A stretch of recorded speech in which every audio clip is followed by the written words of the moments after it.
The rain falls in Seoul the way it always does on October evenings. Hesitant, then insistent, leaving the world blurred and temporary. Marina Cole signs off her last client at 6:47 p.m., watching the woman gather her things with a lightness that comes after 3 months of therapy. "You know," the woman says at the door, "I think I'm ready to tell my husband what I really need." Marina smiles with the professional warmth she has perfected over 2 decades, but the smile doesn't reach her eyes. She nods, makes a note, and waits until the door closes completely before the expression falls. The occupational therapy office is quiet now. Marina sits alone at her desk, surrounded by the tools of her trade. Resistance bands, fine motor exercises, motivational posters that seem to mock her with their certainty. "You are stronger than you think," one reads. She wonders if strength is something you can run out of, like water from a tap. Her phone reads 7:04 p.m. Ji-seok will be home by now, fixing something. He is always fixing something. Marina gathers her bag, linen-colored, practical, and wraps a scarf around her neck. The weather demands it. The city demands it. She demands it of herself. The apartment in Bundang is on the 7th floor of a building that looks like every other building in the neighborhood. The elevator is slow. When she reaches their door and turns the key, she hears him before she sees him. The sound of a screwdriver. Precise. Methodical. He is crouched by the kitchen door hinge, adjusting it for the 3rd time this month. "I'm home," she says in Korean, though her accent still carries the American softness beneath it. Ji-seok straightens slowly, one hand on the doorframe. He is 50 years old, and gray has claimed half his hair. His face is gentle in a way that makes people trust him immediately, but right now, it shows only concentration. "The hinge was sticking," he says. Not a greeting. Not even an acknowledgement of her presence. A solution to a problem she didn't ask him to solve. "I know," Marina says, and walks past him to the kitchen. The dinner is already laid out on the table. Rice, banchan, a soup that smells like doenjang and summer vegetables. She recognizes the meal. It is the same one Ji-seok made last Wednesday, and the Wednesday before that. The rhythm is absolute, predictable, dead. They sit. The rain intensifies against the windows. Marina pours the soup. Ji-seok watches her do it, then looks at his own bowl. She serves him. Always. The gesture was romantic once, she thinks. 20 years ago, when he would thank her. When he would meet her eyes while drinking. Now it is simply a motion in a long chain of motions that comprises their life together. "The soup is good," Ji-seok says after 4 spoonfuls. It is not a compliment. It is an observation, delivered in the tone someone might use to describe the weather.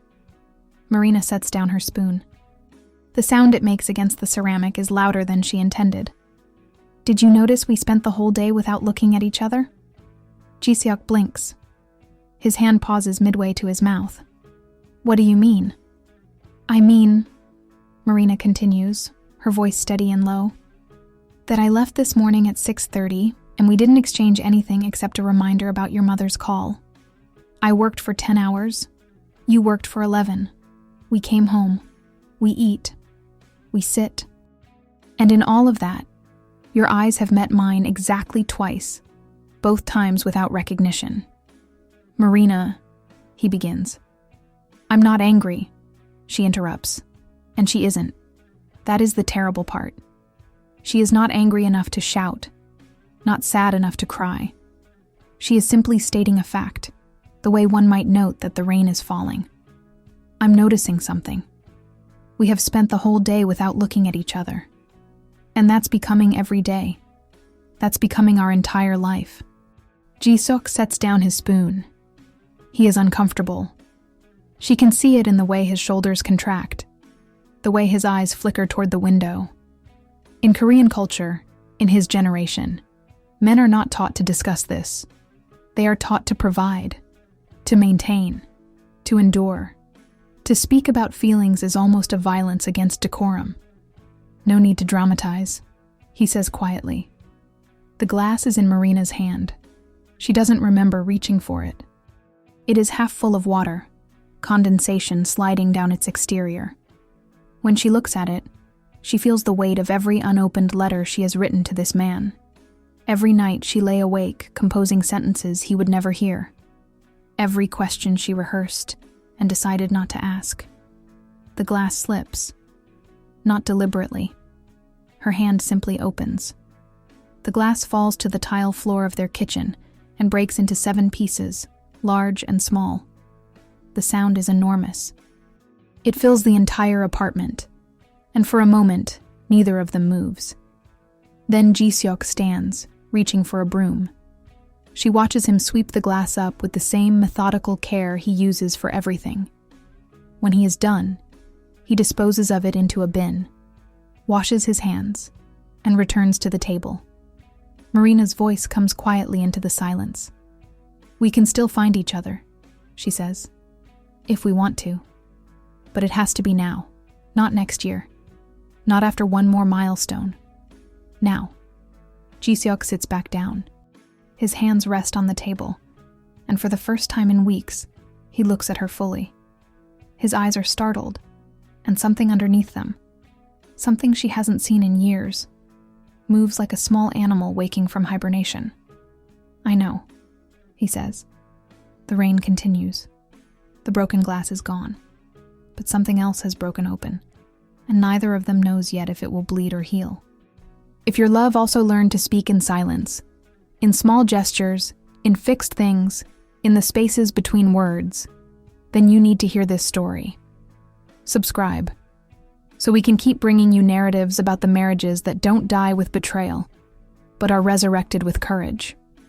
The next evening, Ji-seok arrives home with a plan. He hasn't told Marina about it. He has barely acknowledged it to himself. But after 21 years of marriage, he understands one thing with absolute certainty. When his wife breaks a glass and speaks about silence, it is not a moment to be endured.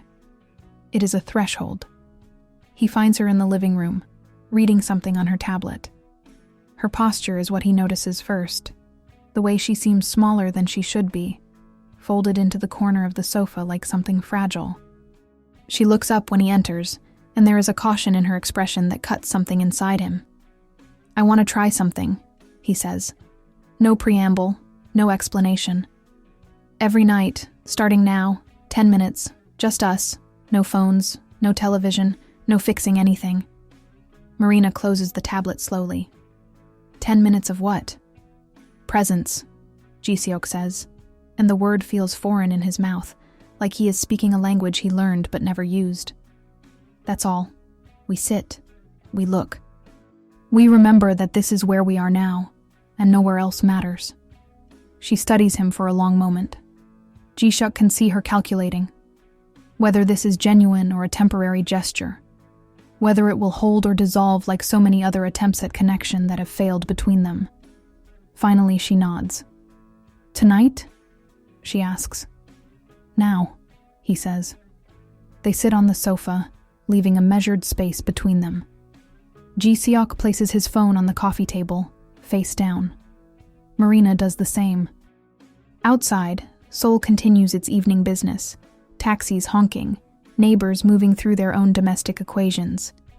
Inside, there is only the sound of their breathing and the hum of the refrigerator in the distant kitchen. The first minute is impossible. Ji-seok feels the weight of the silence like a physical thing. He wants to speak, to fill the space with words or explanations or apologies. Instead, he practices the discipline that has carried him through 25 years in logistics engineering. He observes without judgment. Marina is looking at her hands. They are elegant, he thinks. She has always had beautiful hands, with long fingers and strong wrists. Around one wrist is the silver bracelet he gave her for their 15th wedding anniversary. It is oxidized now, darker than it was, and one of the links is slightly bent. He notices she never takes it off. By the 3rd minute, Marina meets his eyes. It is intentional, not accidental. A choice. He does not look away. The rain begins again, softer than last night. It taps against the windows with a gentle insistence. Ji-seok remembers reading somewhere that the Korean word for rain, pi, contains within it the sound it describes. He wonders if Marina knows this. He wonders if she chose Korea partially because of this, because the language itself seems to contain the landscape. At 5 minutes, something shifts. It is not dramatic. There is no sudden revelation or emotional breakthrough. But the quality of the silence changes. It becomes less like an absence and more like a presence. The space between them is no longer empty. It is occupied by a mutual decision to remain, to witness, to be witnessed. Marina's expression softens. She is not smiling, but she is not armored either.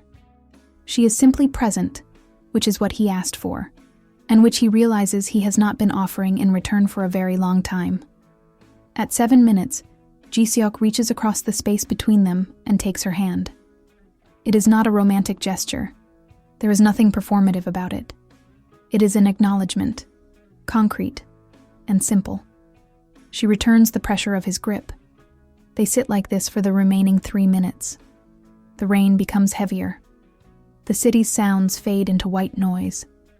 And for the first time in months, Ji-seok feels something unclenching in his chest. Not happiness exactly, but the possibility of it. The permission to try. When the 10 minutes end, Marina speaks first. "Will we do this again?" "Every night," Ji-seok says. "Unless you don't want to." "I want to," she says. That night, they do the 10-minute ritual. The next night, they do it again. By the 3rd night, they no longer need to set a timer. Their bodies know when the 10 minutes have passed. By the end of the week, something has begun to shift in the apartment. The atmosphere is lighter, not solved, not healed, but lighter. On Sunday morning, Min-jun calls. Their son, 24 years old, living alone in his apartment in Gangnam, working as a content creator for a small production company. The call surprises them both. "Just checking in," he says, his voice carrying that careful politeness that children of distant parents develop. "I haven't heard from either of you in a while." "We've been busy," Marina says, which is not entirely true. They have been occupied with the small sacred space of 10 minutes each night. "You sound different," Min-jun observes. "You both sound, I don't know, lighter? Did something happen?" "We're trying something," Ji-seok says. He is not good at explaining, but he tries. Something small, 10 minutes, every night. There is a pause. "Like what?" "Silence," Marina says. "But the good kind. The kind where you're not alone in it." Min-jun laughs, a genuine sound that carries something like relief.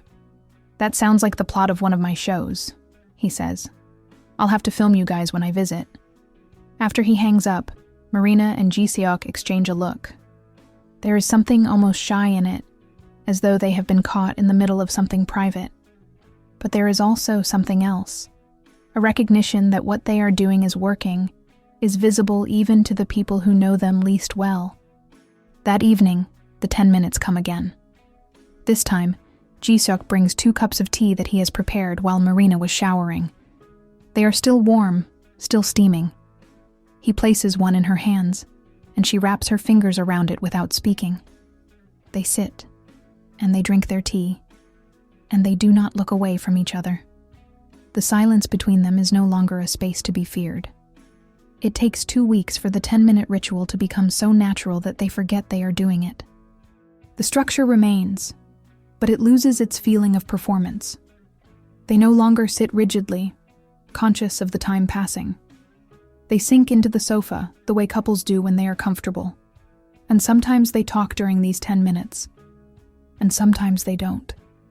It is on the 15th day of the ritual that something unexpected happens. Marina has just come home from the office. She has had a difficult day. A client with severe post-stroke motor recovery has hit a plateau, and the frustration on his face reminded her of something she recognizes in her own mirror. She is tired in a way that sleep will not cure. The kind of tired that comes from carrying other people's disappointments in addition to your own. Ji-seok is in the kitchen, preparing dinner. She can hear him moving with his characteristic precision, the sound of vegetables being cut, water being boiled, each action distinct and purposeful. She settles into the sofa to wait for the ritual to begin, and she is scrolling through her phone when she hears him. He is singing. It is not a full song. It is fragments, scattered words in Korean, and his voice is not particularly good, a little flat, a little uncertain. But he is singing. She hasn't heard him sing in years, maybe decades. The sound is so surprising that she stops scrolling and simply listens. The song is old. It is from a film, she thinks. Something from the 1980s or 1990s before they met. It is about longing, about a woman waiting by a window, about time moving slowly when you are waiting for someone to come home. Ji-seok emerges from the kitchen with 2 bowls of rice, a plate of seasoned vegetables, and what looks like braised meat. He stops when he sees her expression. There is something in her face, something like laughter caught in her throat. "What?" he asks, suddenly self-conscious. "You were singing," Marina says. His ears redden. The radio was playing something. There is no radio in the kitchen, she points out. He sits down, and she watches his embarrassment war with something else. Something like the desire to be seen doing this small, imperfect thing. "It's a song my mother used to sing," he admits. "I haven't thought about it in a long time."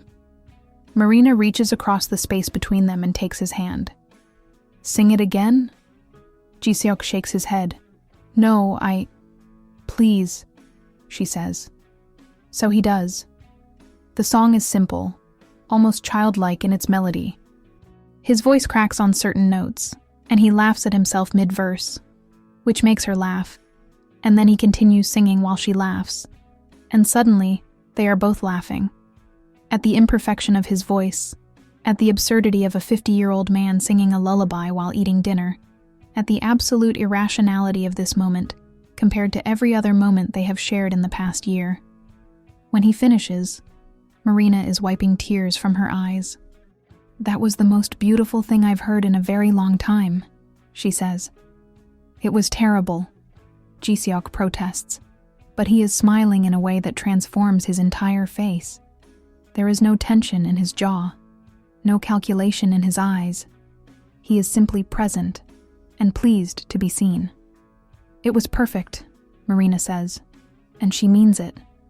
That night, during the 10 minutes, she sits closer to him than she has before. Their thighs touch.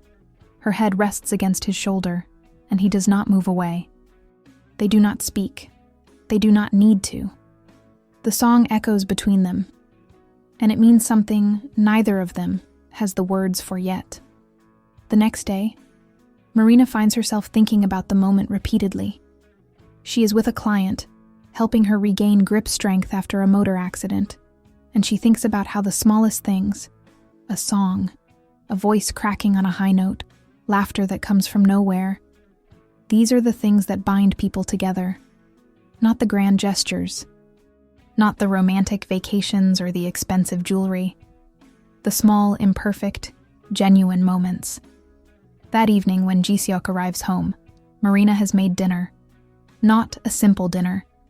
She has taken time to prepare something complicated, a dish from a recipe she used to make when they were younger, before the routine calcified into its current shape. There are fresh scallions, and the broth has been simmering for hours, and the rice is perfect. It is not a masterpiece, but it is made with intention. Ji-seok enters the kitchen and stops. She watches as he takes in the smell, the care, the labor of it. "You didn't have to," he begins. "I wanted to," Marina says. "You sang a song yesterday. I made this today. It's my turn to do something small and imperfect and real." They eat in near silence, but it is not the silence they have been trapped in. It is a comfortable silence, the kind that exists between people who are beginning to remember how to be together. "My mother used to cook like this," Ji-seok says, midway through the meal. "When we were children, not very often. She was always busy with her business. But on certain days, she would take time. I remember thinking that those meals meant more than any other gift she could have given me. Marina listens. He rarely speaks about his childhood, and his mother, and the ways that his family's reserve has shaped him. Why did she stop? She asks gently. I don't think she stopped, Ji-seok says. I think she just ran out of time, or maybe I ran out of the ability to see it as love. Marina sets down her spoon. You can still see it, she says. You're doing it right now, with me, with the 10 minutes, with the small fixes. Ji-seok looks at her, and she sees something crystallize behind his eyes, an understanding that his way of loving is not broken. It is simply a language that Marina is only now beginning to learn. I didn't know you understood that, he says quietly. I didn't, Marina admits. But I'm learning. That night, during the 10 minutes, Marina breaks the silence first. I wrote you letters, she says. Over the years, I never sent them. Ji-seok turns to look at her. What kind of letters? All kinds, Marina says. Letters about things I wanted to say but didn't know how. Letters about missing you even when you were in the next room. Letters about being angry at you for being absent while somehow always being there. Letters about loving you despite all of it. Do you still have them? He asks. Some of them, Marina says. The most recent ones. The older ones I burned. Ji-seok nods slowly, processing this. I would like to read them, he says finally. If you want me to. Not tonight, Marina says, but maybe soon. The rain falls again, as it always does in Seoul in autumn. And they sit together, and the 10 minutes pass, and neither of them counts them anymore, because they have learned that presence is not a matter of time. It is a matter of choice. By the 4th week of the ritual, the apartment has begun to change. It is subtle, nothing dramatic or visible to the untrained eye. But the light seems softer. The air seems fresher. The silence seems less like an absence, and more like a language that Marina and Ji-seok are learning to speak together. The 10 minutes have expanded. Sometimes they are 15. Sometimes they happen twice in a day. And sometimes, in the quiet hours of the morning, before Ji-seok leaves for work, Marina will find him watching her sleep, and she will pretend not to notice because there is something profound in being observed with such gentleness. It is during this time that Marina discovers the box. She is looking for something in the storage closet, a file, a document, something mundane, when her hand brushes against a small wooden box hidden behind a stack of old newspapers. It is not locked, and she opens it with the kind of guilt that comes from discovering something not meant for her eyes. Inside, there are notes. Dozens of them. Each one is written in Ji-seok's precise handwriting, and each one documents something he has fixed. The kitchen hinge, the bathroom shelf, the window frame, the closet door. But alongside each repair is a date and a single sentence, sometimes a word, sometimes a short phrase. Kitchen hinge, November. She smiled when she saw it. Bathroom shelf, January. She asked me to fix it. I understood that this meant she wanted me to pay attention. Window frame, March. The rain comes through less now, she will notice. Living room table, June. She asked if I had fixed it myself. I said yes. She seemed proud of me. Marina sits on the floor of the closet, the box in her lap, and she begins to cry.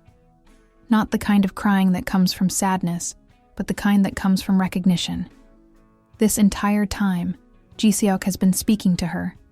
Not in words, not in grand gestures, but in small repairs, in maintenance, in the infinite care of trying to keep their nest intact. She closes the box carefully and replaces it where she found it. She does not tell him that she discovered it. Instead, that evening, during the 10 minutes, she thanks him. For what? He asks, confused. For staying, she says simply. For fixing things. For not leaving when it would have been easier. Ji-seok's expression shifts. She can see the moment he realizes that she knows. There is embarrassment, and then there is something else. A kind of relief. as though he has been waiting for years for someone to finally see what he has been doing all along. "I didn't know how to do anything else," he says quietly. "I'm not good with words. My father wasn't. My grandfather wasn't. The men in my family, we show love by maintaining things, by being reliable, by staying." "I know," Marina says. "I understand that now. But I wanted you to know that you matter," Jisoo continues. "Every time I fixed something, I was saying, you matter. Your comfort matters. I notice the small ways you suffer, and I want to ease them." "I know it sounds silly." "It doesn't sound silly," Marina interrupts. "It sounds like love. It sounds like a language I didn't know how to read, but I'm learning. I'm learning because I want to." That night, they make love for the first time in 8 months. It is not desperate or violent. It is slow and careful, with the kind of tenderness that comes from having been wounded and choosing to be vulnerable anyway. Afterward, they lie in the dark, and Ji-seok holds her with an intensity that communicates everything his voice could not. The next day, Marina makes a decision. She gathers the recent letters, the ones she kept, the ones she wrote during the past 3 years, and she places them in an envelope. She does not explain. She simply leaves them on Ji-seok's side of the bed. When he finds them, she is in the other room, pretending not to listen. She hears the sound of paper rustling, the soft intake of breath, the sound of someone reading something that pierces them to their core. He emerges 20 minutes later. His eyes are red, but he is not crying. He simply looks as though he has seen something that has reorganized his understanding of everything. He finds Marina in the kitchen, and he takes her into his arms without speaking. They stand like this for a long time, and the 10-minute ritual that they have established almost seems insufficient now. They need more than 10 minutes. They need hours, days, a lifetime perhaps, to say all the things that have gone unsaid. "You shouldn't feel this way," he says finally. "All these things you wrote, about feeling invisible, about wondering if I still love you. You should never feel that way. And you shouldn't have to express love through repairs," Marina counters. "And yet we both did, because that's what we knew how to do. But we're learning something different now. We're learning how to speak directly, how to be seen, how to see each other." That afternoon, Marina takes a day off work, something she never does. They spend it in their neighborhood, simply walking. They go to a small cafe that they used to frequent when they were younger, and they sit by the window, and they talk. Really talk. Not the surface-level exchange of schedules and logistics that has comprised their conversation for the past years. Ji-seok tells her about his fears, about the moment when he realized that fixing things was not the same as being intimate, but that he didn't know how to cross that bridge. About his mother's pressure for him to maintain appearances, to not show vulnerability, to keep his marriage looking perfect even if it was falling apart inside. About the shame he felt at being unable to find the words that Marina was asking for. Marina tells him about the letters, about how she would write them late at night, knowing he was asleep in the next room, and how it felt like a kind of infidelity. This private language of her own heart. About how she came to Korea following him, leaving behind her entire support system, and how lonely it became when his distance meant she had no one. About how she started to wonder if she had made a mistake, if following someone to their home country was different from having a home with them. "I would have left," she says. "A year ago, I almost did. I had a phone call with my sister, and I asked her if it was crazy to end a marriage that wasn't explicitly broken. And she said something that stuck with me. She said, 'Marina, sometimes marriages don't end with a big explosion. They end with the day you finally accept that this is just how it's going to be. And you stop expecting anything different. You stop trying. And on that day, even if you're still living in the same house, you've left. Did you accept that?' Ji-seok asks, fear evident in his voice. "I was very close to it," Marina admits. "And then you fixed the kitchen hinge. Again. And I asked you why you bothered fixing things that kept breaking, and you said, because I believe they can stay fixed. If you keep trying. And I realized that you weren't talking about the hinge anymore. Ji-seok takes her hand across the table, in public, in a way that would have made him uncomfortable weeks ago. Now it seems like the most natural thing in the world. We can stay fixed, he says. If we keep trying. We can, Marina agrees. The rain begins again as they sit in the cafe. Through the window, Seoul looks soft and forgiving, full of couples and families and people all trying to figure out how to love each other. Marina squeezes Ji-seok's hand, and he squeezes back. And for the first time in years, they are speaking the same language.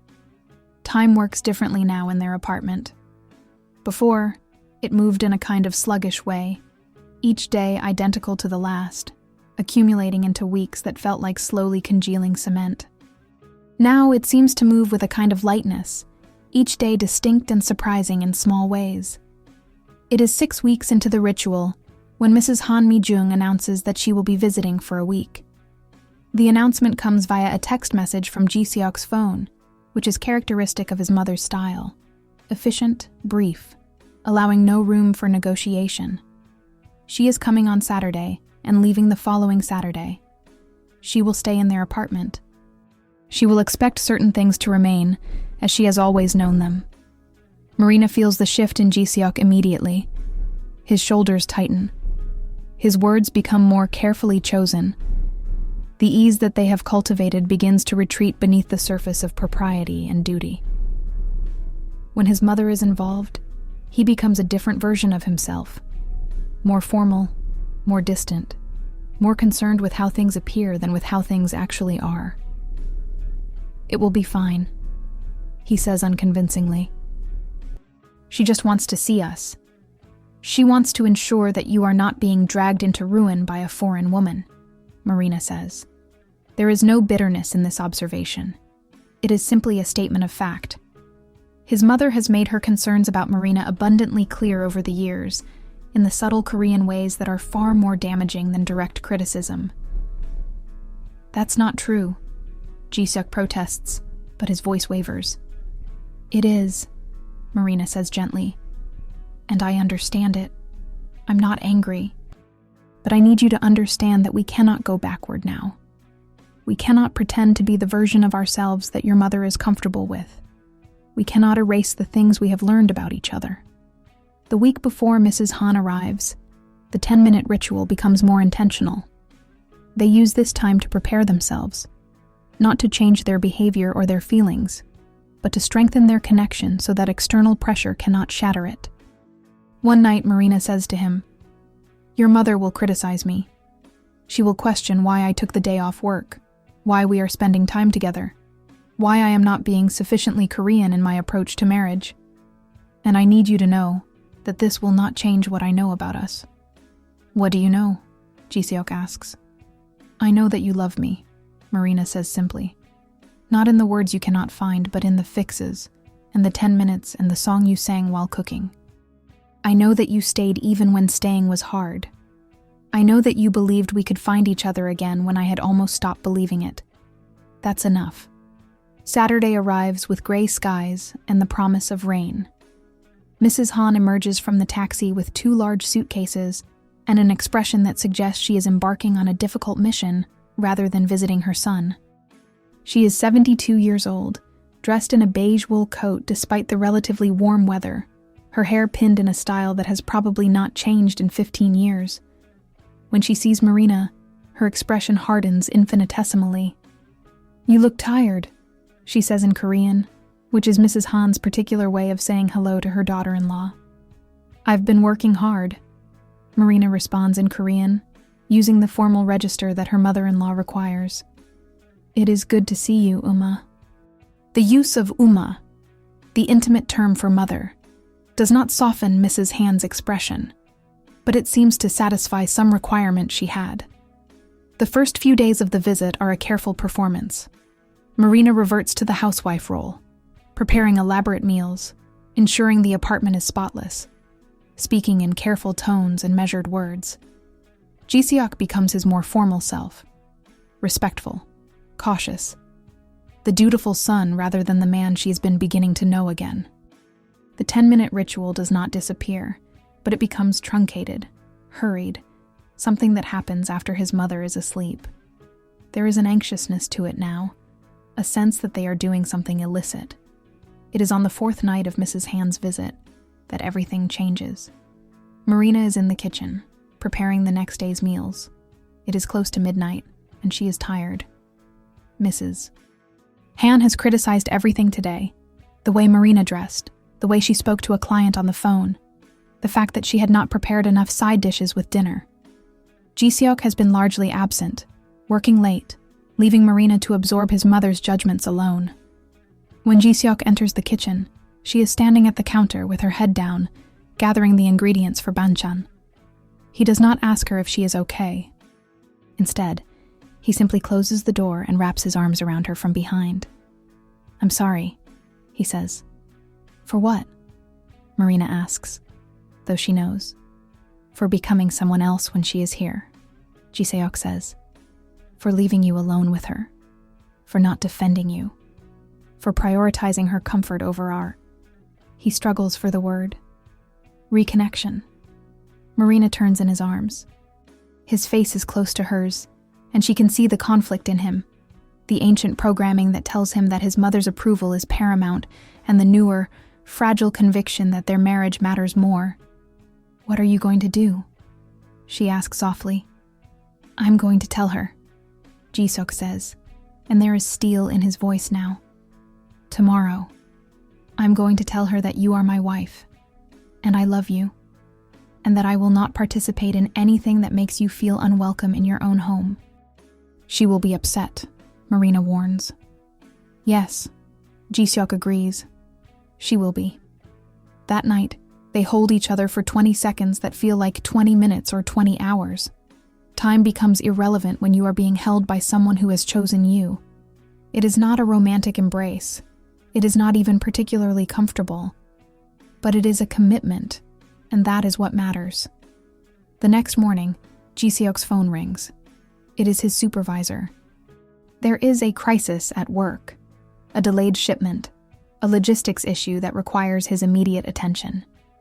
In any other circumstance, he would go. But he sets the phone down without answering. Mrs. Han notices. "You should take that," she says in Korean. "Your work is important." "My family is important," Ji-seok replies in Korean. Then, looking at Marina, "May I speak with you privately, Uma?"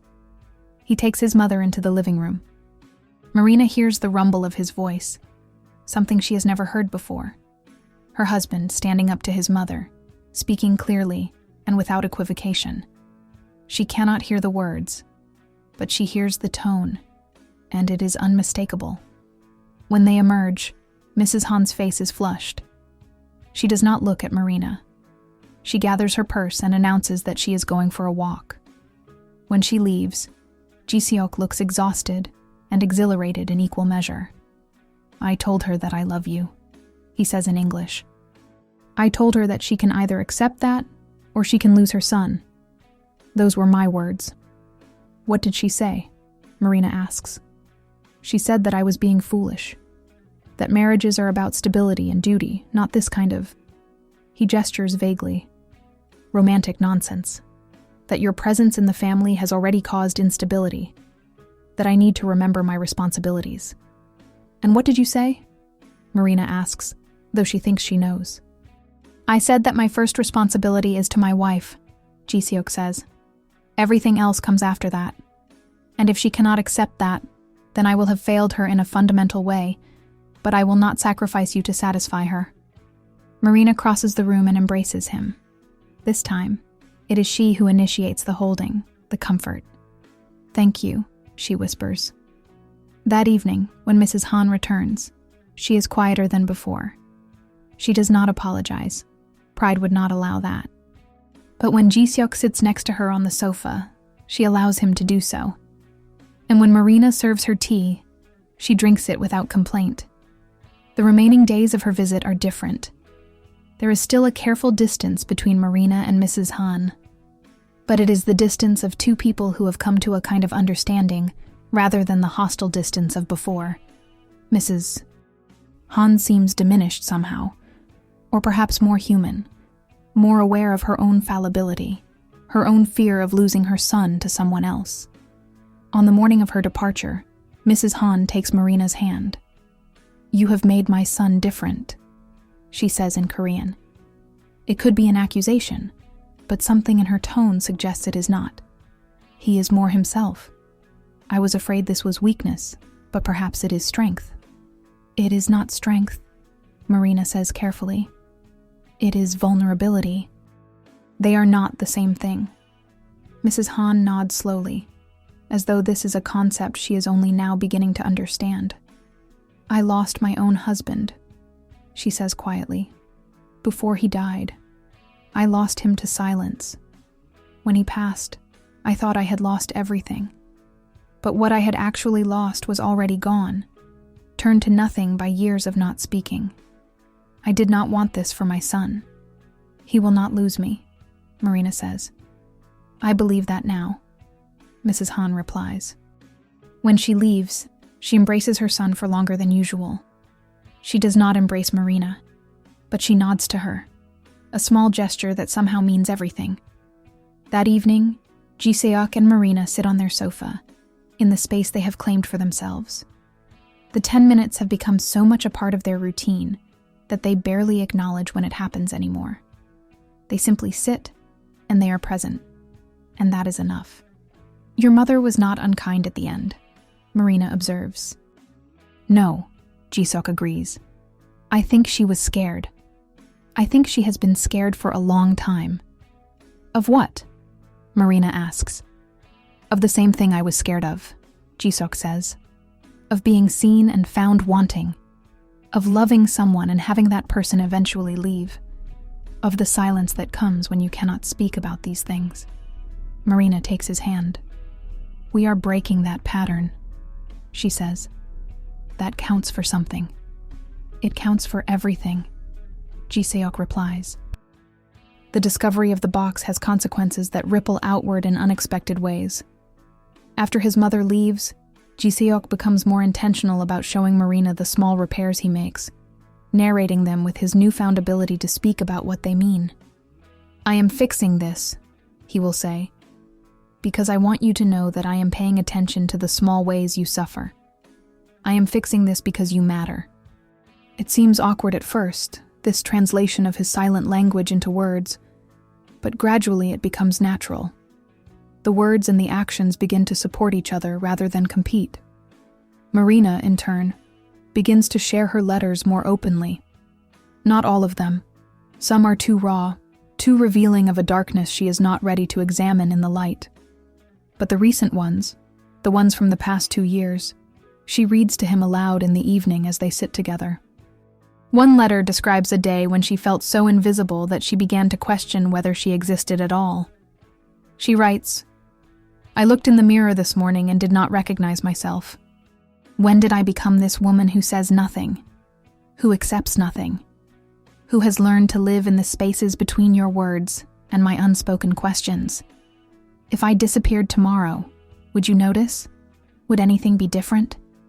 When she finishes reading this letter, the silence that follows is heavy and difficult. Ji-seok is not looking at her. His hands are clenched into fists in his lap. "I would notice," he says finally. "If you disappeared, I would notice immediately. Every second after that would be unbearable."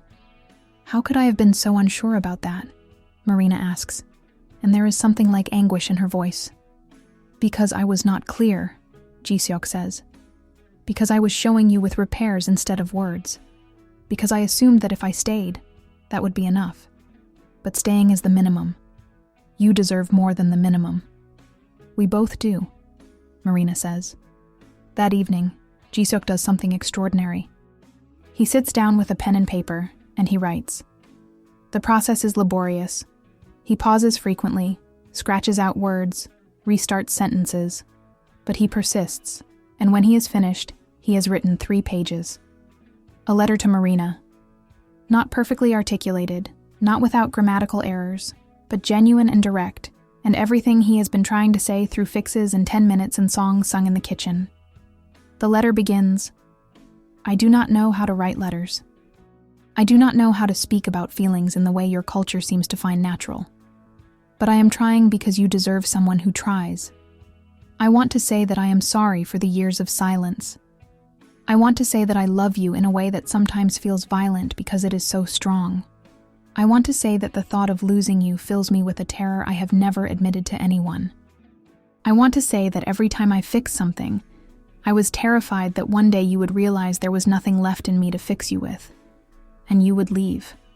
Marina reads the letter sitting at the kitchen table, and by the time she reaches the end, she is crying in a way that is not beautiful or cathartic. She is crying like her heart is breaking again, but this time the breaking is happening alongside the healing, and they are happening simultaneously. And she is learning that this is what love actually looks like for people who come from broken places and try to make something whole together anyway. She takes the letter to the bathroom and reads it again alone, allowing herself the full scope of the emotion. When she emerges, Ji-seok is waiting for her in the hallway, and she goes into his arms without speaking, and they stand there until the intensity of the feeling subsides enough that they can breathe normally again. "Keep writing," Marina says, "even if it is difficult, especially if it is difficult." So he does. Over the next weeks, Ji-seok begins a practice of writing.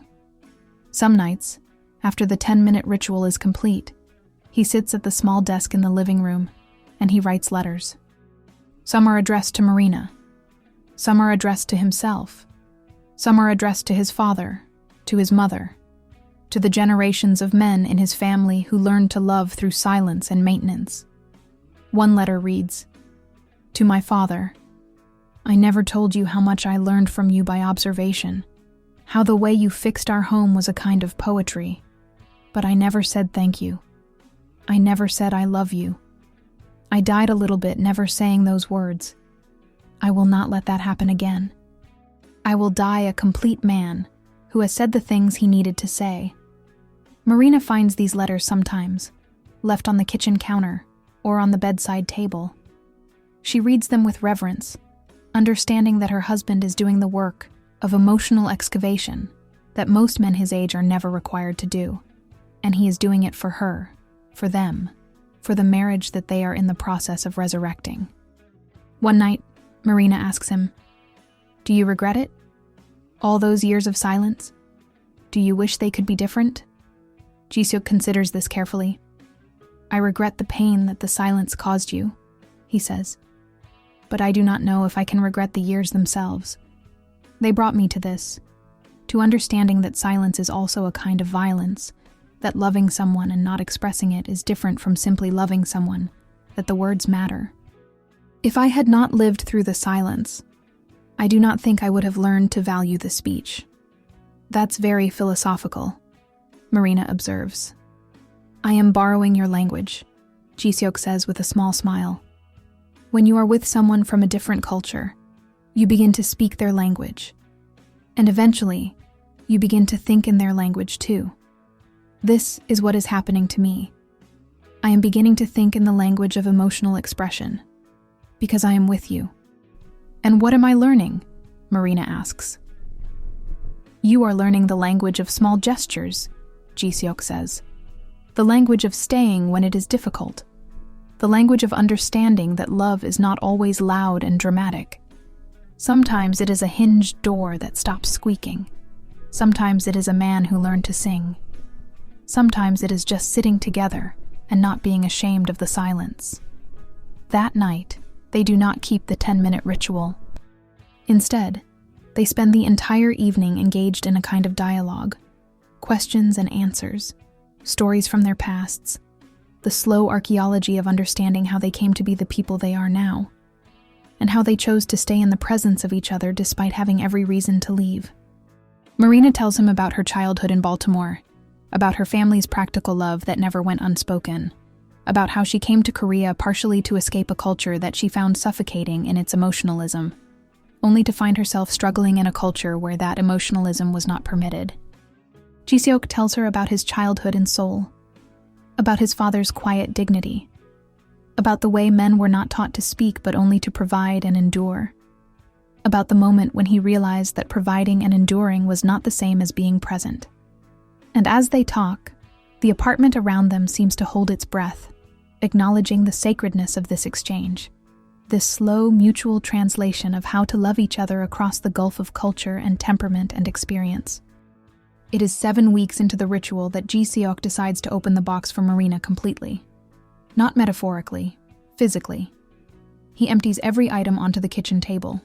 The notes, the photographs, the small broken things that he fixed and kept, the receipts from hardware stores, the documentation of a lifetime of loving her through action.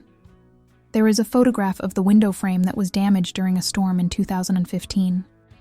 Ji Seok had replaced the entire frame himself, working for 6 hours straight on a Saturday while Marina was at work. She had not asked him to do it. She had mentioned it casually, thinking they would hire someone.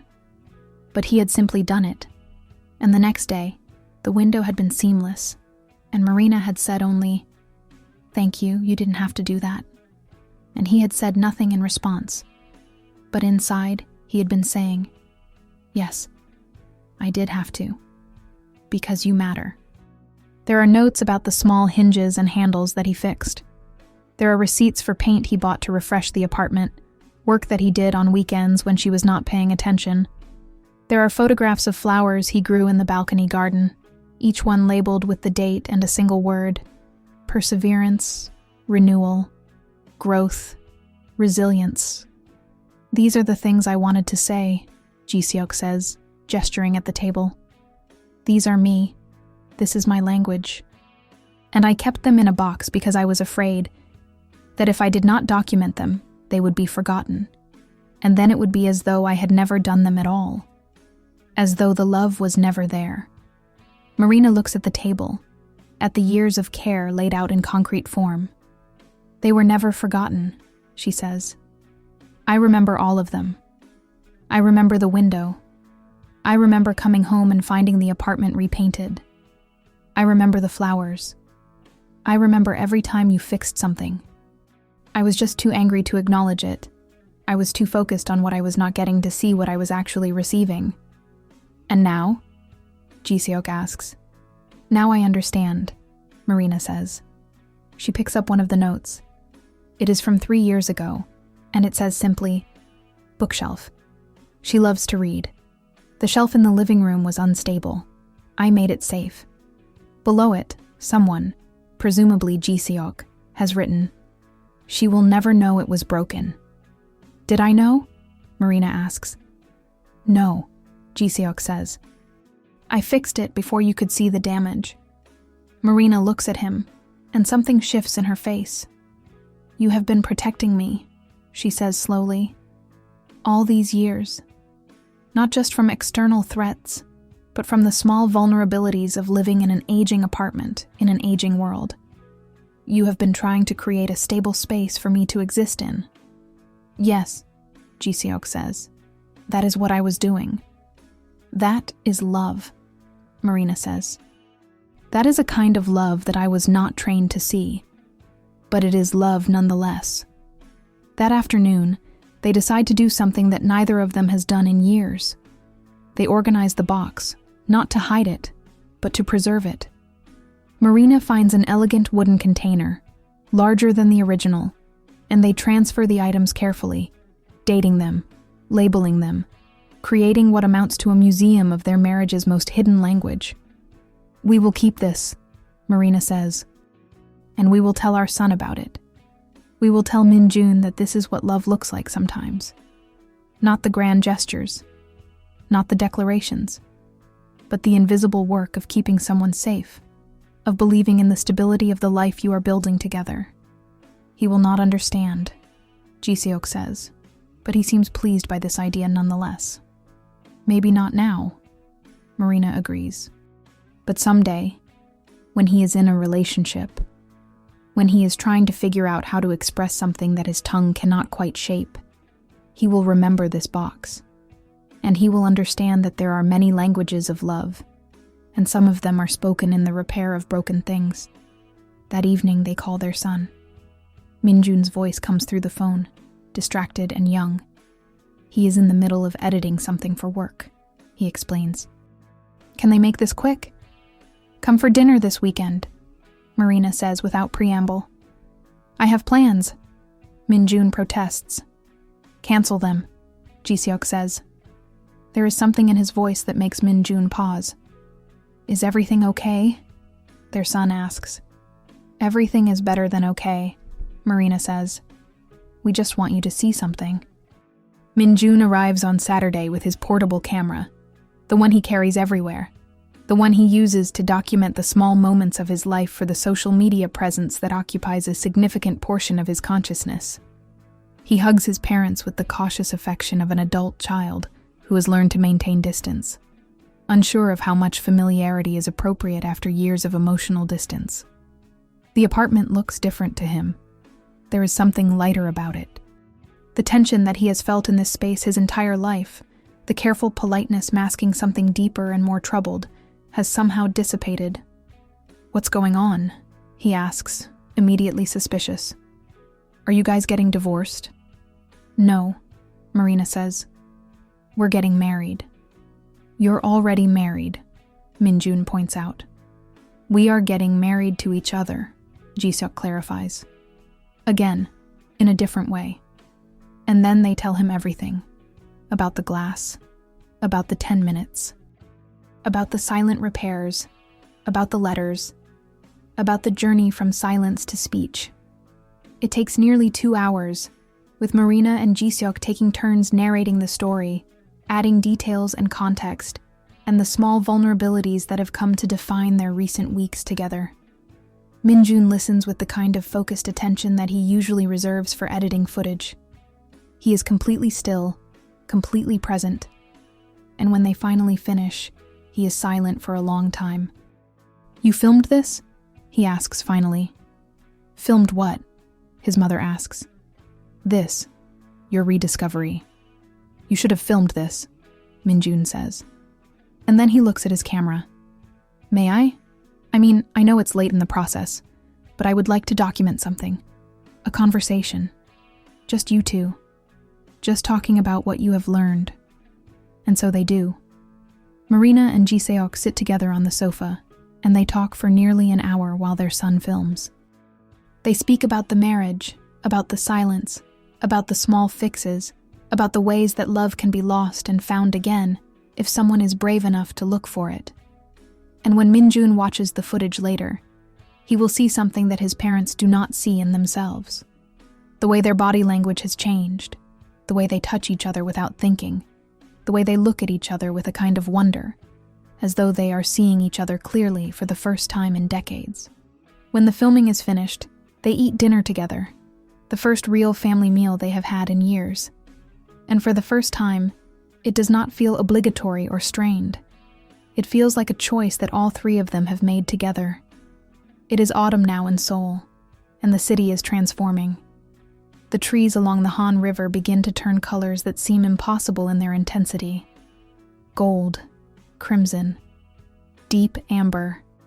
The weather becomes crisp in a way that makes breathing feel like a kind of luxury, as though the air itself has become more refined by the approach of winter. The 10-minute ritual has evolved into something neither Marina nor Ji-seok quite expected.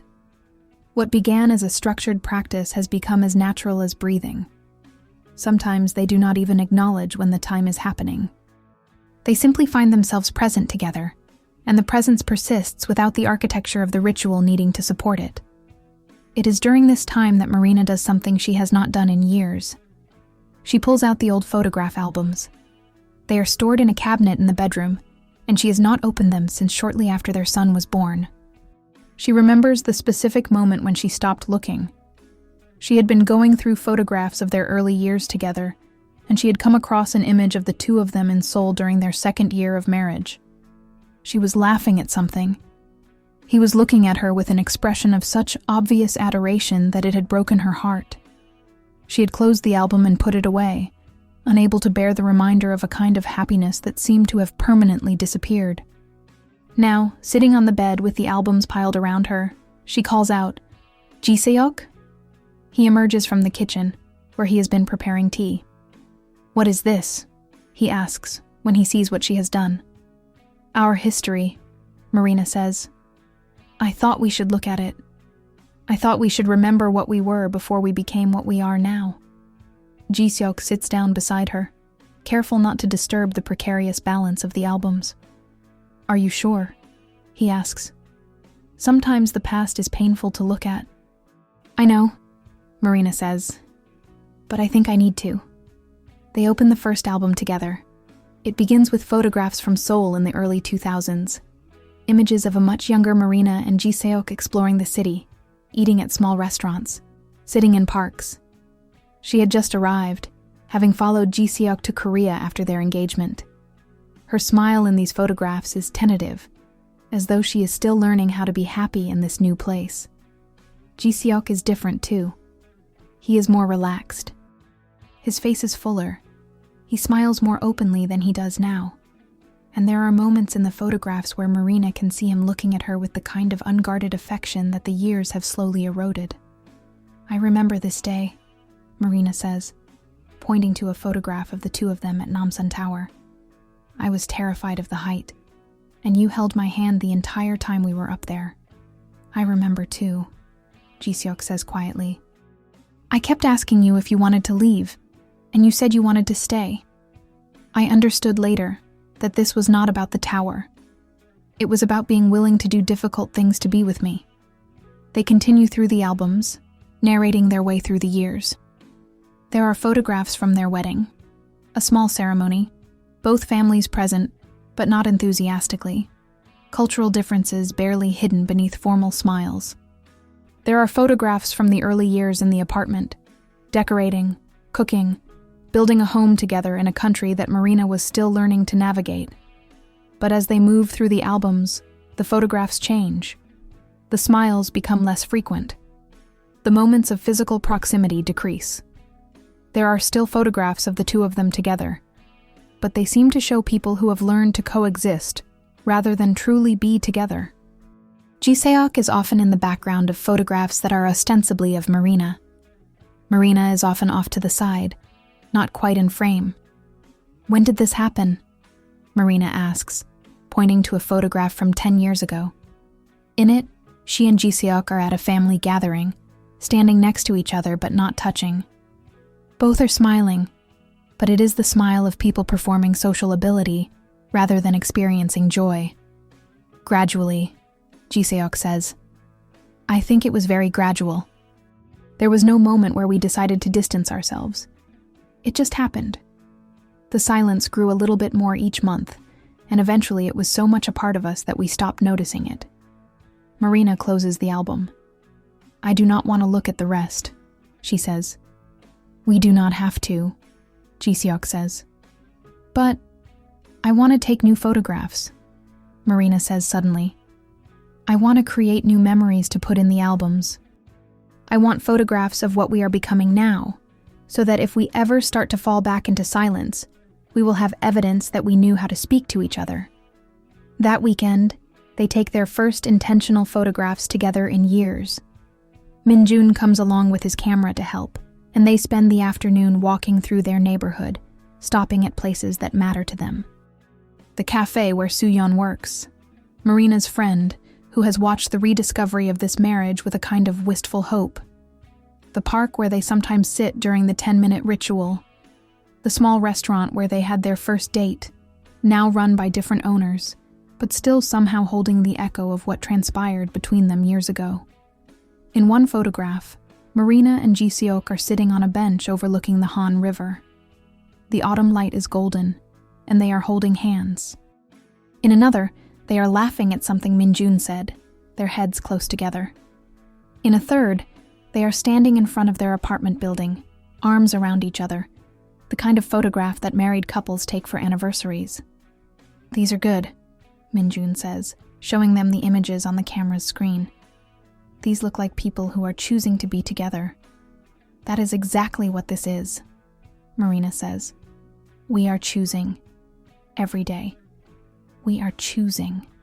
That evening, they create a new album. Marina carefully prints the photographs and arranges them in chronological order, creating a narrative arc that begins with the broken glass and moves through the 10-minute ritual, the singing, the letters, the box of repairs, and ends with the photographs of them in autumn, walking through their neighborhood together, present and visible to each other. She writes small captions beneath each photograph, not dates or locations, but words that capture the moment's essence. The first time we looked at each other, the song he sang, the letter that changed everything, the fix-it box, choosing each other. When the album is complete, they bring it out during one of their evening 10-minute rituals. Ji-seok pages through it slowly, taking in each image and each caption. When he reaches the final photograph, he sets the album down and takes Marina's hand. "We will survive," he says. "What makes you so sure?" Marina asks. "Because we have documented it," Ji-seok says. "Because we have made it real, made it visible. And now, when the silence threatens to return, we will have this. We will have evidence that we knew how to speak. We will have proof that it is possible for us to choose each other." The turning point, the moment when Min-jun becomes not just a witness, but an active participant in their transformation, comes unexpectedly on a Tuesday evening. He calls them both while they are in the middle of their 10-minute ritual. Marina considers not answering, but something in her prompts her to pick up the phone. "Min-jun? Is everything okay? Can I come over?" her son asks. "I need to talk to you both about something." "Now?" Marina asks, glancing at Ji-seok. "Yes," Min-jun says. "It's important." He arrives 30 minutes later with the kind of nervous energy that suggests he has been rehearsing what he wants to say for several hours. They settle in the living room, and Marina prepares tea, a ritual that has become as essential as the 10-minute practice itself. "I want to tell you something," Min-jun says, and then he stops, gathering courage. "I have been watching you both for the past few weeks. Actually, I have been more than watching. I have been documenting. I filmed you that night when you told me about the glass and the letters and everything, and I edited it, and I posted it." "Posted it where?" Marina asks carefully.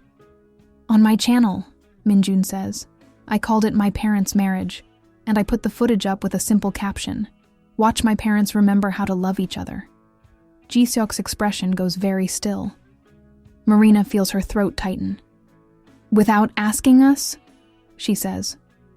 "I know," Min-jun says quickly. "I know I should have asked, but I was afraid you would say no. And I felt like this story, your story, it needed to be told. I felt like maybe there were other people out there, other couples, who could see themselves in your experience." "How many people have seen it?" Ji-seok asks. "At last count, before I came here, 40,000 views. Maybe more by now." Min-jun's voice is very small. "I'm sorry, I really am. I thought it would help." Marina's first instinct is anger. The violation of privacy, the assumption that this intimate moment should be shared with strangers, the arrogance of a 24-year-old who thought he knew better than two adults what should happen to their story. But then she looks at Ji-seok, and she sees something in his expression that surprises her. "Show us," he says. Min-jun pulls out his laptop. The video is 6 minutes long. It is Marina and Ji-seok on their sofa, the camera positioned to capture both of them in frame. The audio is clear. The lighting is gentle. It is the night they told their son about their journey, about the silence and the glass and the small repairs. They watch themselves talking. It is strange to see their own words reflected back at them, to hear their own voices articulating things they have only just begun to understand about themselves. But what strikes Marina most is the physicality of it, the way they sit close to each other, the way they turn toward each other while speaking, the way the camera captures a kind of magnetic pull between them.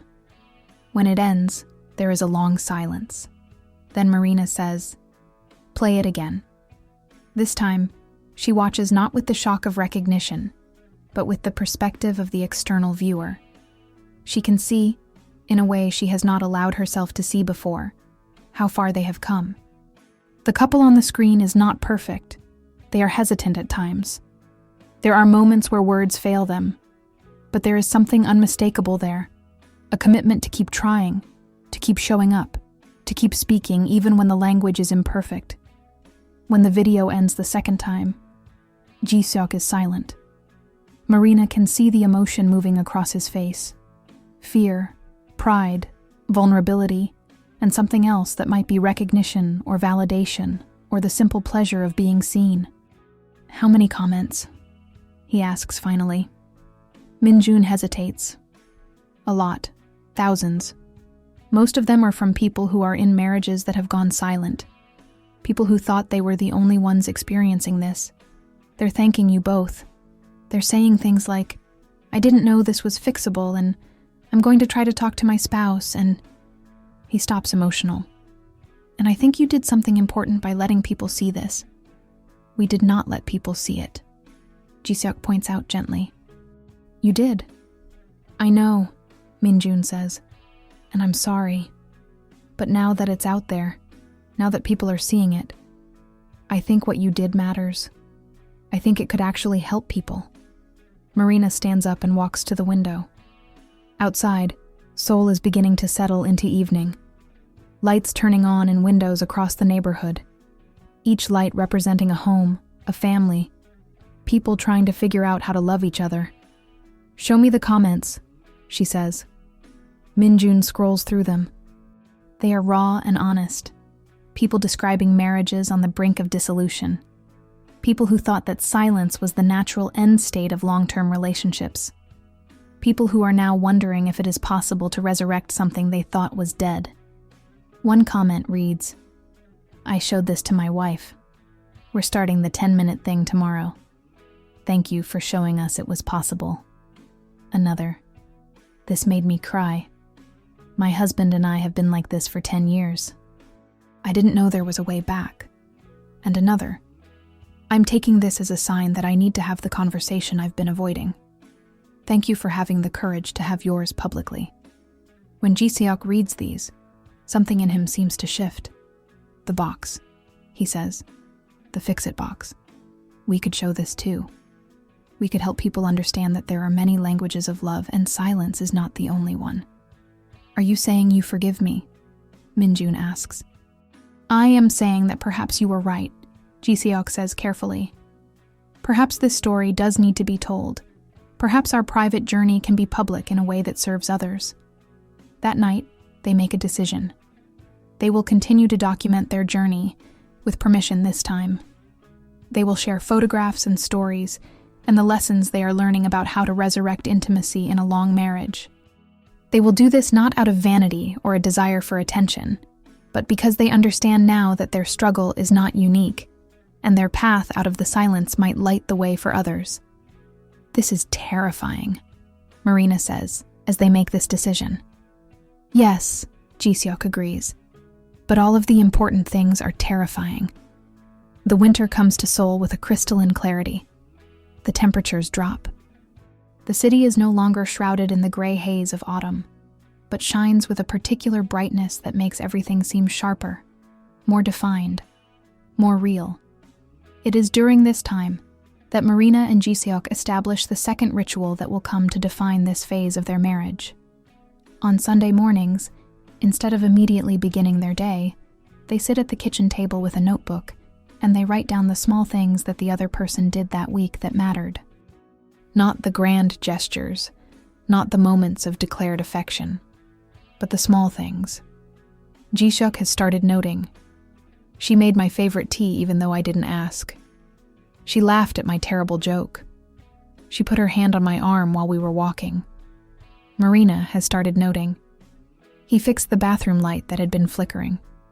He called me at work just to say hello. He remembered that I like my coffee with a specific amount of cream." They read these lists to each other every Sunday morning, and what emerges is a kind of incantation, a weekly affirmation that they are, in fact, paying attention to each other, that they are, despite the years of distance, actually present in each other's lives. One Sunday, as they are reading their lists, Marina says, "I used to resent this. These small things. I used to think that they were not enough. that I needed grand declarations and dramatic gestures to feel loved. And now, Ji-seok asks. Now I understand that the small things are the grand gestures, Marina says. Everything significant is built from the accumulation of small things. Every strong marriage is built on a foundation of 10-minute rituals and remembered preferences and noticing the other person even in the midst of exhaustion. Ji-seok nods slowly. My father understood this, he says. I think this is why he never seemed unhappy. He was not waiting for something grand to happen. He was finding grandeur in the small things. Your mother is beginning to understand it too, Marina says. Did you see the text she sent this week? She told me that her husband used to bring her a specific kind of rice cookie every Friday for 40 years. She said she had not had that cookie in 15 years, and she suddenly wanted one very badly. She is grieving not the man, but the rituals they created together. The following Sunday, when Mrs. Han calls her son, she mentions this grief. She tells him that she is beginning to understand, very late in her life, that she had something precious, and that she did not protect it the way she should have.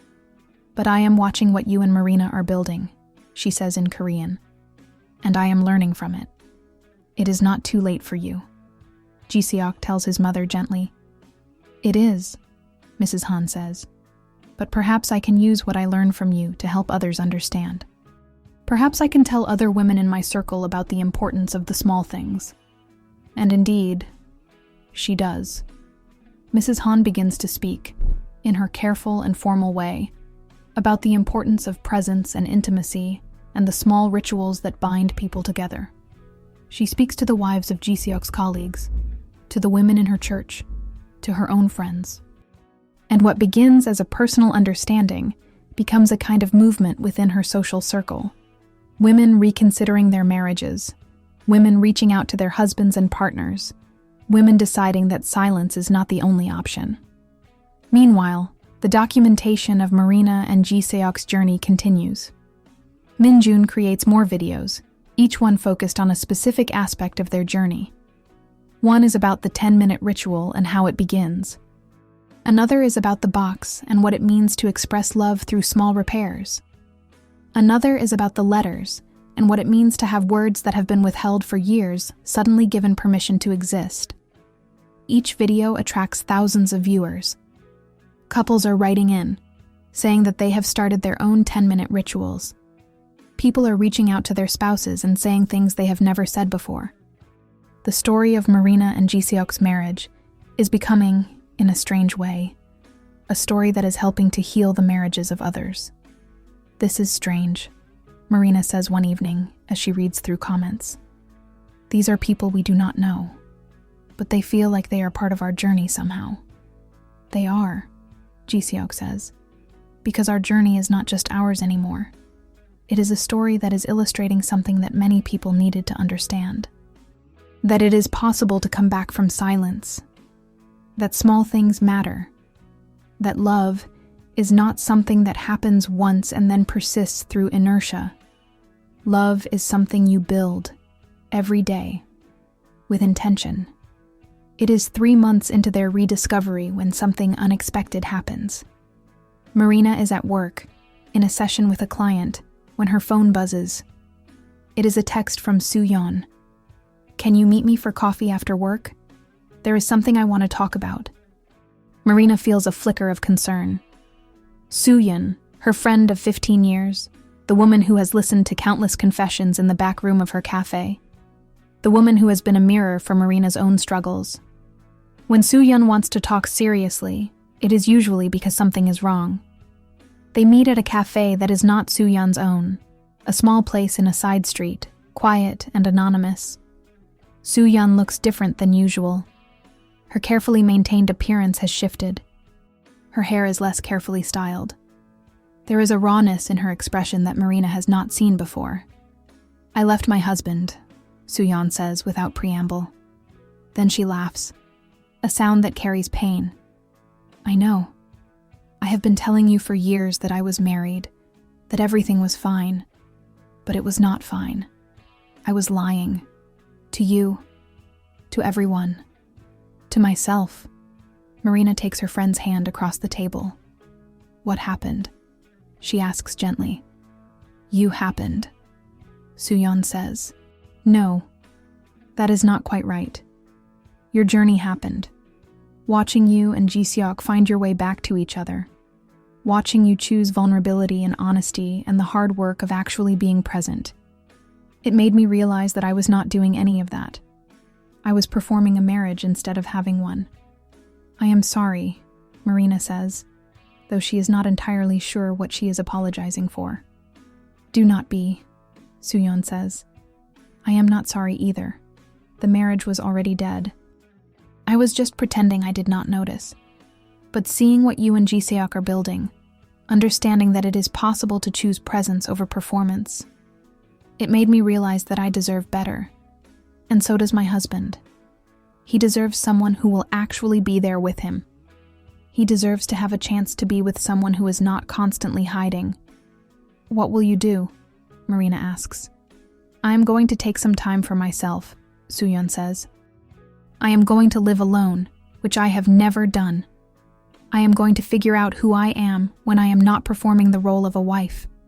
And then, if I meet someone, I will do things differently. I will be present. I will not hide. I will choose them consciously, every day. Marina squeezes her friend's hand. That takes courage, she says. I learned that from you, Soo-yeon replies. And from Ji-seok. You both showed me that courage looks like choosing to be vulnerable. I was taught that courage looks like enduring in silence. I was wrong. They sit together in the cafe for nearly 3 hours. The afternoon light moves across the table. Rain begins outside, gentle at first and then heavier, pattering against the windows. They talk about marriage and choice, and the ways that culture shapes expectations about how love should look.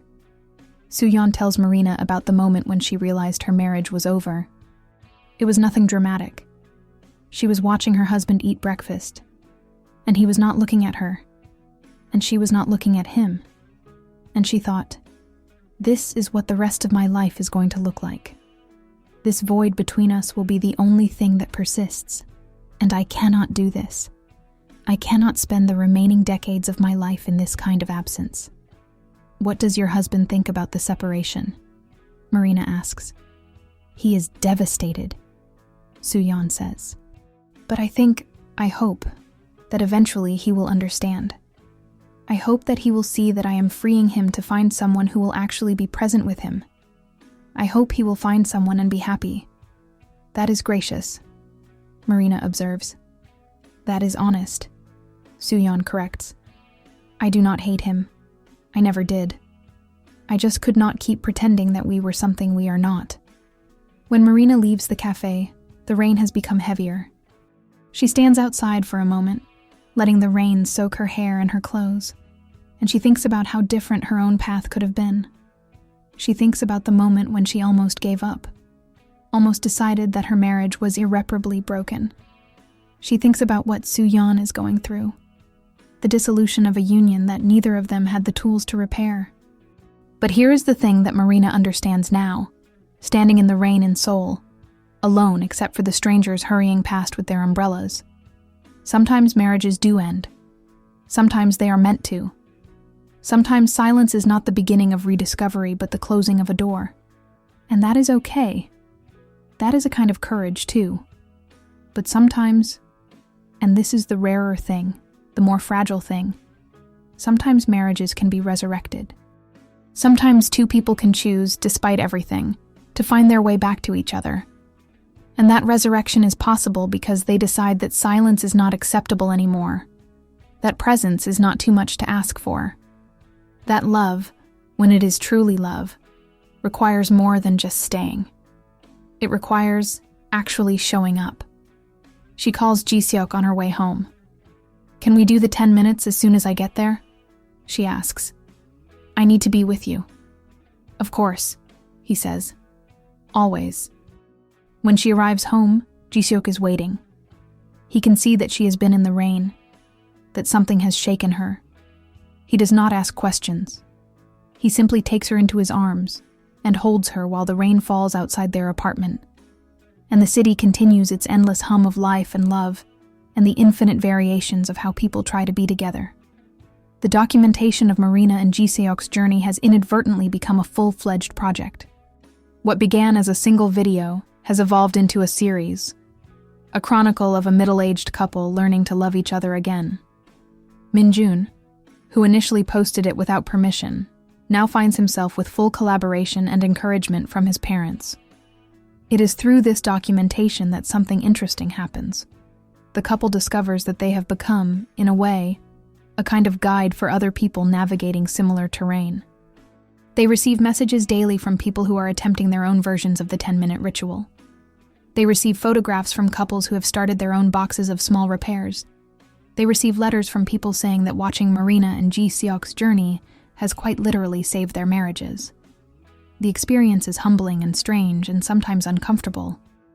Ji-seok, in particular, finds it difficult to reconcile his natural temperament, which is private and reserved, with the current reality, which is that aspects of his marriage are being viewed by hundreds of thousands of people.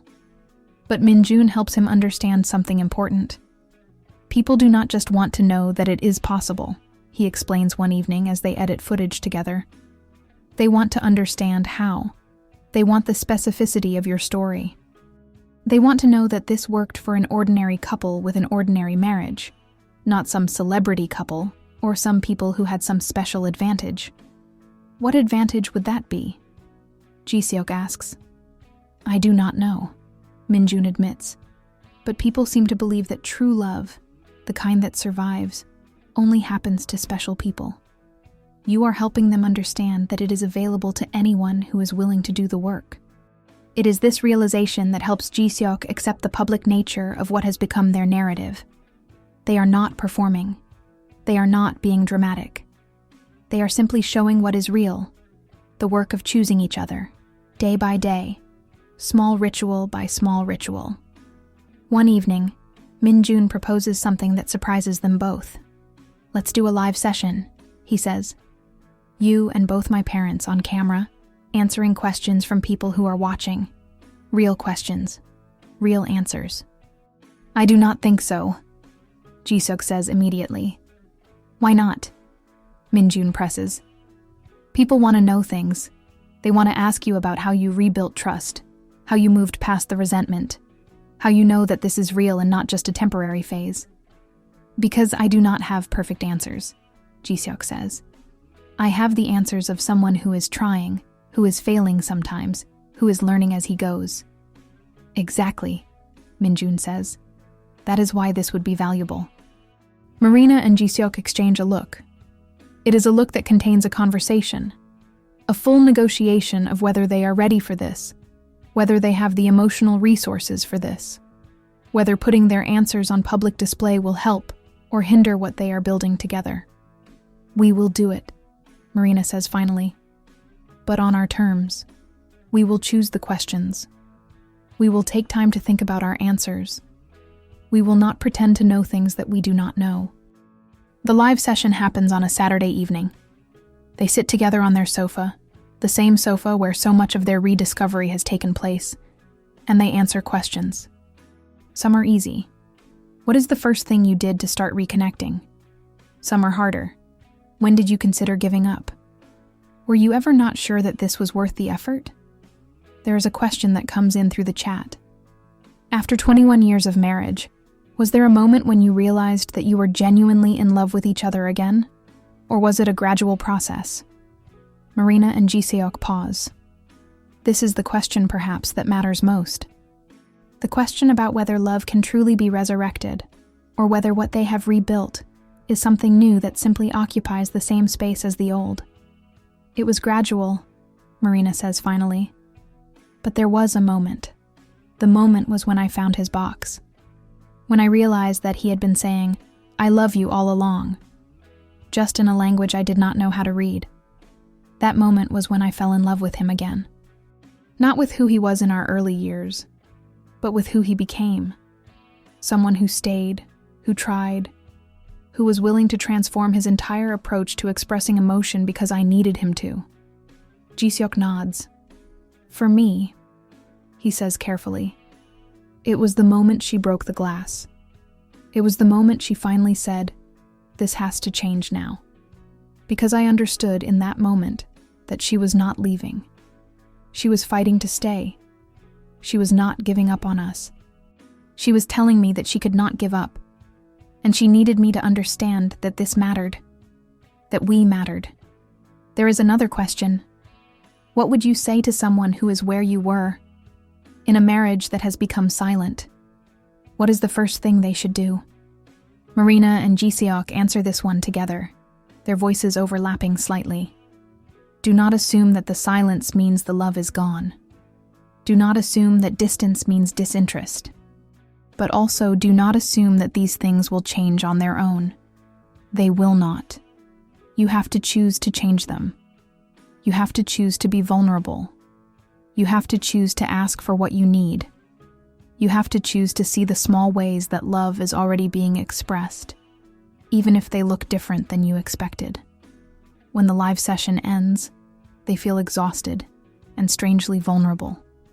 They have revealed things that feel sacred, that feel too private to be public.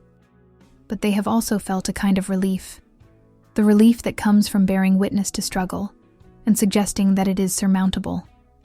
Later that night, after the camera has been shut off and Minjun has gone home, Marina and Ji-seok sit in silence.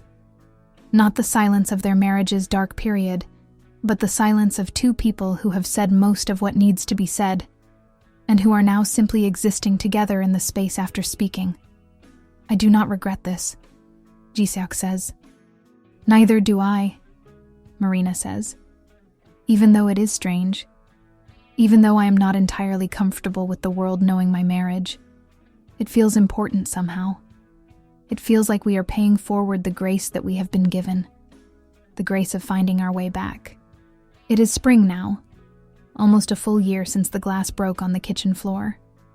The rain has given way to cherry blossoms, and Seoul is transformed into something almost impossibly beautiful. The trees along the Han River bloom pink and white, and the city seems to exhale a kind of collective relief that winter is over, that life is returning. Marina and Ji-seok, by mutual agreement, decide to celebrate their rediscovery with a trip. Not a vacation exactly. Neither of them is comfortable with that much deviation from routine, but a deliberate choice to spend time together in a place that is not their usual environment. They go to a small town in Jeolla province, to a traditional Korean house that has been converted into a guest house. It is the kind of place that appeals to both of them. Simple, quiet, full of the kind of small aesthetic details that make life feel intentional. On the evening of their arrival, they sit in the courtyard of the house, watching the sunset. The light is golden, almost edible in its richness.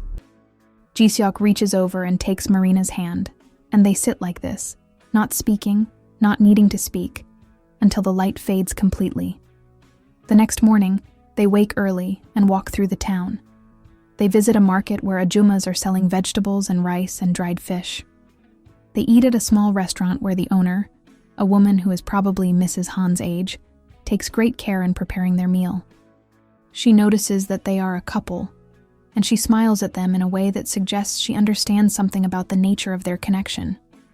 "You look like newlyweds," she says in Korean, and then laughs. "I can always tell, the way you look at each other. I have been feeding newlyweds for 30 years, and I recognize that look." After they leave the restaurant, Marina and Ji-seok exchange a look of their own. "Do we?" he asks. "Look like newlyweds?" "I think so," Marina says. "Or at least like people who have chosen to be together very recently. It is something like that." That afternoon, they visit a Buddhist temple in the hills. They ring the large bell, an act that people do for wishes or prayers. They do not speak about what they wish for. They do not need to. The wish is implicit in the simple act of standing together and making this gesture. On their final evening in the town, they sit in a small cafe, and Marina tells Ji-seok something she has not told him before. She tells him that she was writing a letter in her head throughout their entire marriage, a letter she would send to herself at their wedding day. In this imagined letter, she would tell her younger self about everything that would happen, about the years of silence, the distance, the moment when she almost left. She would tell her younger self about the breaking glass and the 10 minutes and the rediscovery. What would you tell her? Ji-seok asks. I would tell her, Marina says slowly, that love is not something you figure out once and then are done with. It is something you choose over and over again. I would tell her that it is okay to be scared and to ask for more. I would tell her that the man she is marrying is capable of tremendous growth, even if that growth takes 20 years to manifest. I would tell her that distance is not the end, that it can be the beginning of something new, if you are brave enough to face it. And would your younger self listen? Ji-seok asks. I do not know, Marina admits. She might have run away. She might have decided that it was not worth it. But knowing what I know now, I would still choose this. I would still choose you. I would still choose the marriage, the silence, the breaking glass, the 10 minutes, all of it, because all of it led to here. When they return to Seoul, their apartment feels different. It feels like a home that has been earned, rather than simply occupied. The small repairs are visible now, not as signs of neglect that needed remedying, but as artifacts of a marriage that has been actively maintained. Minjun comes over for dinner to hear about the trip. He brings Hani, a friend from work, someone he has been seeing for a few months. There is something tentative about the way he treats her, as though he is still learning how to be present with another person. As they eat, Hani observes, You really do look like newlyweds. Or maybe, I do not know. Like people who are really in love? Ji-seok laughs. That is what someone told us, he says. And then he looks at his wife and says, I do believe they are right. Minjun watches this exchange, and he points his camera. He will incorporate this dinner into the next video in the series.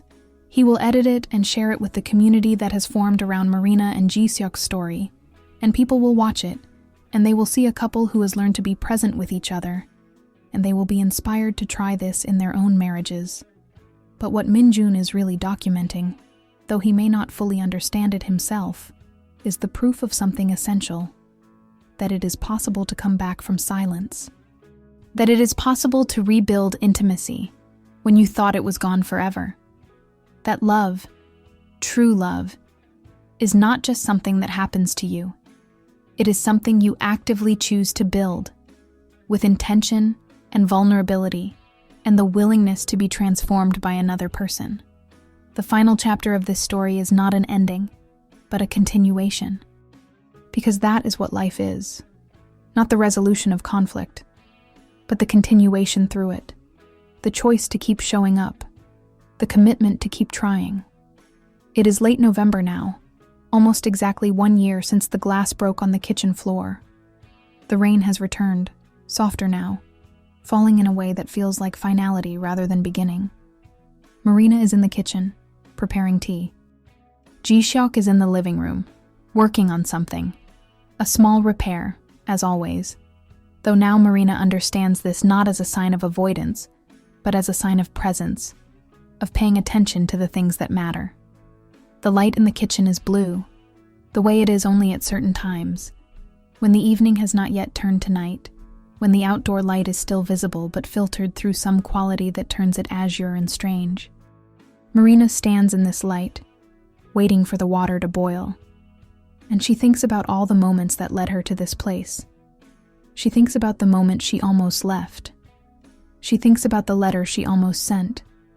She thinks about the countless times she considered ending the marriage because she was tired of being invisible, tired of speaking into a void. And then she thinks about the breaking glass. She thinks about the 10 minutes. She thinks about the moment when Ji-seok finally said, I do believe they are right.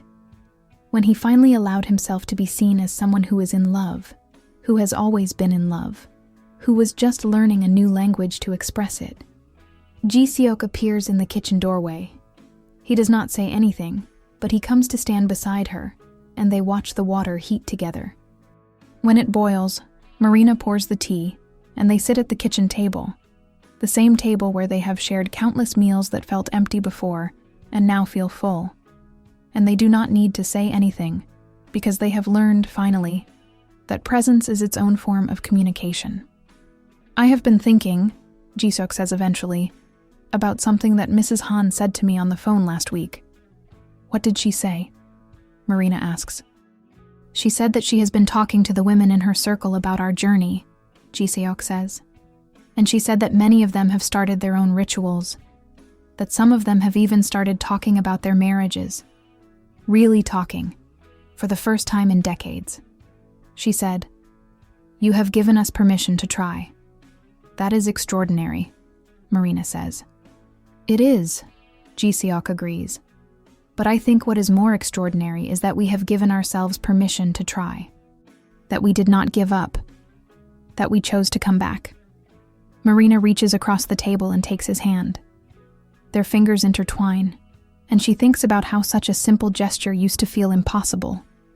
This reaching across the space between them, this choosing to touch, this small declaration that yes, we are still here, we are still together. I love you, she says. It is something she says more often now. She is learning to say it in English and in Korean, in gesture and in word, in the small repairs he makes, and in the 10 minutes they share. I love you too, Jisuk says. Always, even when I could not say it. The rain continues outside. The kitchen is warm. The blue light fades gradually into darkness, and soon they will need to turn on the overhead light. But for now, they sit in this liminal space, not quite day, not quite night, and they exist together in the way that they have fought so hard to learn how to do. This is the true ending of their story, not because everything is resolved, or because they have reached some final destination, but because they have learned that the ending is not the goal. The goal is the continuation. The goal is the choice to keep showing up. The goal is the willingness to keep seeing each other, even on days when it is hard. 3 small fixes began this journey: a glass that was broken, a ritual that was learned, a language that was translated. But these 3 small fixes are merely the architecture of something larger, a commitment to the possibility of resurrection, to the belief that love can be rebuilt from silence, to the faith that if you keep trying, if you keep showing up, if you choose to be present even when presence is difficult, then something beautiful can emerge from the broken places. The story of Marina and Jisuk Cole is not a story of passion or grand gestures, or the kind of love that burns bright and then extinguishes. It is a story of a different kind of love, the love that persists, the love that repairs, the love that is built small gesture by small gesture, moment by moment, choice by choice. It is the love that most people never get to see. The love that happens in ordinary kitchens on ordinary evenings. The love that is quiet and deep, and ultimately, more real than any other kind. And perhaps that is the greatest truth this story has to tell. That the most extraordinary love lives in the most ordinary places, and that it is available to anyone brave enough to seek it, to fight for it, to choose it day after day after day. 1 year later, Marina and Jisuk host a small gathering in their apartment. It is nothing elaborate, just friends and family, people who have been part of their journey in various ways. Mrs. Han is there, and she has brought someone from her neighborhood, a woman whose marriage was on the brink until she started her own version of the 10-minute ritual. Soo Yeon is there, thriving now in her new independence, no longer performing but genuinely present. Min Jun is there with Hani, and they are still learning how to love each other, still figuring out what presence means for them. On the coffee table is a small box, not the original Fix-It box, but a new one that Marina and Jisuk have been filling together. In it are the tickets from the concert they attended in autumn, the menu from the restaurant, where someone first told them they looked like newlyweds, a photograph from their trip to Jeolla province, a pressed flower from the temple garden, the first page of a letter that Jisuk wrote to Marina after they had made love one evening. "I want to read something," Marina says, and everyone settles in to listen. She opens a notebook, not one of her old letters to him, but something new that she has been writing. It is called 3 Small Fixes, and it tells the story of their rediscovery. As she reads, Ji-seok watches her. He is thinking about how far they have come, how close they were to losing each other, how fragile and miraculous it is that they chose to stay. He is thinking about the glass that shattered, and how that breaking was not an ending, but a beginning. He is thinking about the 10 minutes, and how such a small commitment, just 10 minutes of presence each day, became the thing that saved them. When Marina finishes reading, there are tears in the eyes of the people listening, because they all recognize something in this story. They all recognize either their own marriage or the marriage they fear their marriage might become. They all recognize the possibility of resurrection, the reality of redemption through vulnerability, the truth that it is possible to choose each other again, even after years of silence. The 3 small fixes are not really about the glass, or the ritual, or the letters, Marina says as she closes the notebook. They are about choosing to see each other, choosing to speak, choosing to believe that even in a marriage that has fallen silent, there is still something worth fighting for. And I want everyone in this room to understand something. If we could do it, anyone can do it. All it takes is the willingness to break something, to break the silence, to break the patterns, to break through the fear, and to start rebuilding. Later that evening, after the guests have left, Marina and Ji-seok sit on their sofa. The 10-minute ritual has evolved now. Sometimes they still set a timer, but more often they simply exist together, not always speaking, but always present. Tonight, they sit in comfortable silence, and the rain falls outside, and the blue light of the kitchen glows softly in the distance. Do you ever regret it? Ji-seok asks. The years of silence before you broke the glass? Marina considers this carefully. No, she says finally. The silence was part of our story. It was the part that taught us to value speech. It was the part that made us appreciate presence. If we had not been silent, we would not understand each other now the way we do. That is wise, Ji-seok says. I learned it from you, Marina says, and she takes his hand. And they sit together as the rain continues, as the world turns outside their apartment, as their marriage continues its gentle work of being broken and rebuilt, damaged and repaired, lost and found, over and over again, in all the small ways that add up to a lifetime. The 3 small fixes are never truly finished. There will be other glasses. There will be other rituals. There will be other letters. But they will face these things together now, because they have learned the essential thing, that love is not something that happens and then persists through inertia. Love is something you choose every day, in the small gestures that say, I see you, I am here, I choose you. And that choice, made again and again in the blue kitchen light, on rainy evenings in Seoul, in apartments where silence has learned to speak, that choice is everything.